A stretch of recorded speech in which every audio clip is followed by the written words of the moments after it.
ছেলেকে doctor engineer বানান কিন্তু ভালো হিন্দু বানান, প্রয়োজনে বাড়িতে অস্ত্র রাখুন। আজকে এই মন্তব্য করছেন সুকান্ত মজুমদার হুগলির একটি সভা থেকে। তিনি একথাও বলছেন যে আত্মরক্ষার জন্য প্রয়োজনে অস্ত্র তুলে নিতে হবে, কারণ আক্রমণ যদি আমাদের ওপর হয় দিদির পুলিশ বাঁচাতে আসবে না, কারণ এই পুলিশ সিদ্দিকুল্লাহ ফিরহাদ হাকিমদের পুলিশ। এই মন্তব্য করছেন সুকান্ত মজুমদার।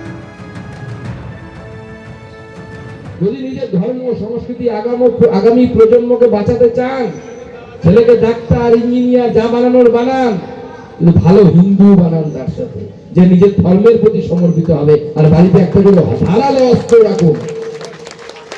আপনার ছেলে যদি ধর্ম সংস্কৃতি রক্ষা করতে না পারে, সে ডাক্তার হোক, অফিসার হোক, যাই হোক, ফুটে যাবে, 2 পয়সা দাম থাকবে না, তার উদ্বাস্তু হয়ে অন্য কোথাও চলে যেতে হবে।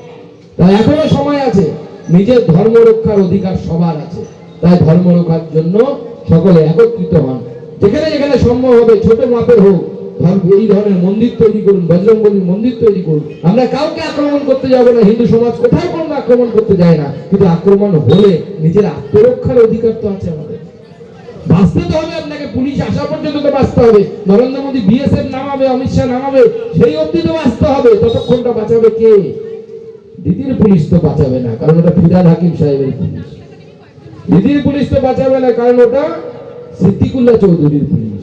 দিদির পুলিশ তো বাঁচাবে না, ওটা শেখ শাহজাহানের পুলিশ, শওকত মোল্লার পুলিশ। এই মন্তব্য করছেন সুকান্ত মজুমদার যে আমাদের উপর আক্রমণ যদি হয় দিদির পুলিশ বাঁচাতে আসবে না, কারণ এই পুলিশ ফিরহাদ হাকিম সিদ্দিকুল্লাহ চৌধুরীদের পুলিশ। ফিরহাদ হাকিমের সঙ্গে আমরা এই নিয়ে কথা বলেছিলাম। কি বলছেন ফিরহাদ হাকিম দেখুন। একটা টেররিস্ট যে কথা বলে, একটা দলের রাজ্য সভাপতি বা কেন্দ্রীয় মন্ত্রী সে কথা বলা উচিত নয়। দ্বিতীয়ত হচ্ছে, হিন্দু না ওরা মুসলমান, এর জিজ্ঞাসা কয়জন? প্রথমে আপনারা ভারতীয় তৈরি করুন, মানব তৈরি করুন, মানুষ তৈরি করুন, এই বার্তা আসা উচিত। আমরা যারা ভারতের মানুষ তারা বিশ্বাস করি সর্বধর্ম সমন্বয়। হিন্দু যারা প্রকৃত, ঠাকুর রামকৃষ্ণ তিনিও বিশ্বাস করেন যত মত তত পথে, বিশ্বাস করতেন। তাই তার বার্তাটাই হচ্ছে বাংলার বার্তা, তার বার্তাই হচ্ছে ভারতবর্ষের বার্তা। সুকান্ত বাবুর বার্তা বা ভগবতের বার্তাটাই বাংলার বার্তা নয়, ভারতের বার্তা নয়। তাই মানুষ তৈরি করুন, ভারতীয় তৈরি করুন, ভারতীয় হিসেবে গর্বিত আমরা যাতে সবাই হই সেটা তৈরি করুন।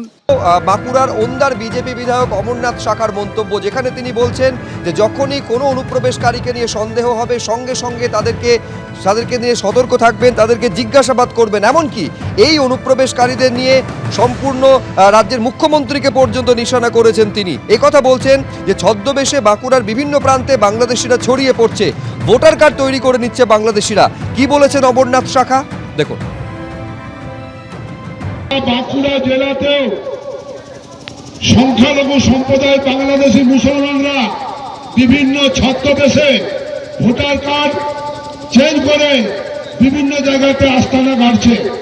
সেইভাবে যদি আপনাদের কোনো এই ধরনের নাগরিককে আপনাদের সন্দেহ হয়, আপনারা তাকে আটকাবেন, ধরবেন এবং তার কাছে প্রকৃত সে আমাদের পশ্চিমবাংলার লোক কিনা এটা জানবার চেষ্টা করবেন।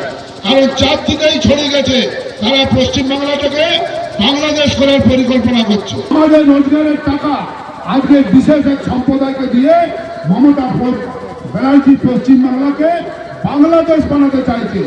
সেই দিকে আপনারা নজর রাখুন, যাতে বগলে বস্তা নিয়ে ছেলেপুলাকে নিয়ে ঘরের দিকে না তাকিয়ে এই পশ্চিমবাংলার বাইরে চলে যেতে হয়।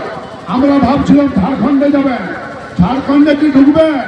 সেইখানে ওই সংখ্যালঘু সম্প্রদায়ের বাংলাদেশিরা ঢুকে সব আদিবাসী মেয়াদিকে বিয়া করে নিয়েছে, সব বিয়ে করে নিয়েছে, সমস্ত জমি জায়গা সব হাতিয়ে নিয়েছে।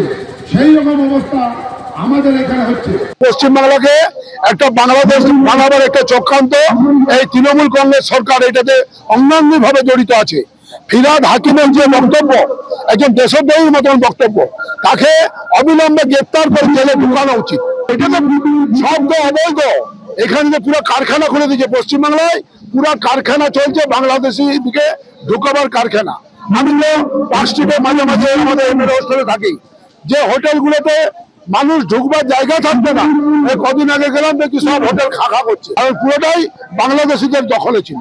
আমরা যদি আমাদের ভোটকে সঠিকভাবে প্রয়োগ করতে না পারি, তাহলে ওই 29% মুসলমান দিকে আজকে এরা 69% মুসলমান করে ছাড়বে।